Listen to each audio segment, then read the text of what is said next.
రకరకాల ఇష్యూస్ తోనే కాదు పెళ్లి బ్రేకప్స్ తో కూడా సోషల్ మీడియాలో వైరల్ అయ్యారు స్టార్లు. కొంతమంది లవ్ స్టోరీలతో హైలైట్ అయితే మరికొన్ని రోజుల్లో పెళ్లి చేసుకుంటారని సంబరపడిన వాళ్ళు బ్రేకప్ చెప్పుకోవడంతో మరికొంతమంది వైరల్ అయ్యారు.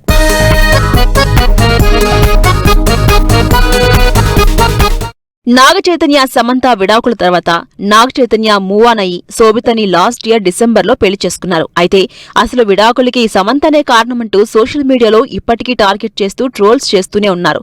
అయితే సమంత మాత్రం వాటి అన్నింటినీ పట్టించుకోకుండా ఫ్యామిలీ మ్యాన్ డైరెక్టర్ రాజ్ నిడమూరిని పెళ్లి చేసుకుని ఒక్కసారిగా వైరల్ అయింది. ఫ్రెండ్ అని చెప్పి రాజ్ ని పెళ్లి చేసుకుందని, రాజ్ కి ఆల్రెడీ పెళ్లైనా వాళ్ళ ఫ్యామిలీ లైఫ్ ని డిస్టర్బ్ చేసిందని రకరకాలుగా ట్రోలింగ్ కు గురైంది.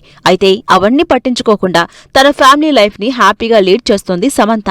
కాంట్రవర్సీలతోనే కాకుండా హ్యాపీ మూమెంట్స్ తో హైలైట్ అయిన మరో హీరో విజయ్ దేవరకొండ. కొన్నేళ్లుగా డేటింగ్ చేస్తున్న రష్మిక విజయ్ దేవరకొండ అక్టోబర్లో జస్ట్ ఫ్యామిలీ మెంబర్స్ మధ్య ఎంగేజ్మెంట్ చేసుకుని హాట్ టాపిక్ అయ్యారు. ఈ విషయాన్ని పబ్లిక్ గా చెప్పొచ్చు కదా అంటూ కొంతమంది కామెంట్ చేస్తున్నా వాళ్లు మాత్రం లైట్ తీసుకున్నారు. న్యూ ఇయర్ సెలబ్రేట్ చేసుకోవడానికి ఫారెన్ వెళ్లిపోయిన ఈ జంట నెక్స్ట్ ఇయర్ ఫిబ్రవరిలో పెళ్లి చేసుకుంటున్నారని టాక్. 2 పెళ్లిళ్లు చేసుకుని విడాకులిచ్చిన అమీర్ ఖాన్ ఈ సంవత్సరం షాకింగ్ న్యూస్ చెప్పి అటు సర్ప్రైజ్ చేయడంతో పాటు ట్రోలింగ్ కూడా ఫేస్ చేశారు. రీనా దత్తా, కిరణ్ రావుని పెళ్లి చేసుకుని విడాకులిచ్చిన అమీర్ ఖాన్ ఈ సంవత్సరం గౌరీ అనే అమ్మాయితో ప్రేమలో పడ్డాను అంటూ మీడియాకి తన కొత్త గర్ల్ ఫ్రెండ్ ని పరిచయం చేసి షాక్ ఇచ్చారు. 60 ఏళ్ల వయసులో ఇప్పుడేం ప్రేమ అంటూ కొంతమంది ట్రోల్ చేస్తున్నా అమీర్ ఖాన్ లైట్ తీసుకుని తన కెరీర్ మీద, ఫ్యామిలీ లైఫ్ మీద ఫోకస్ చేస్తున్నారు.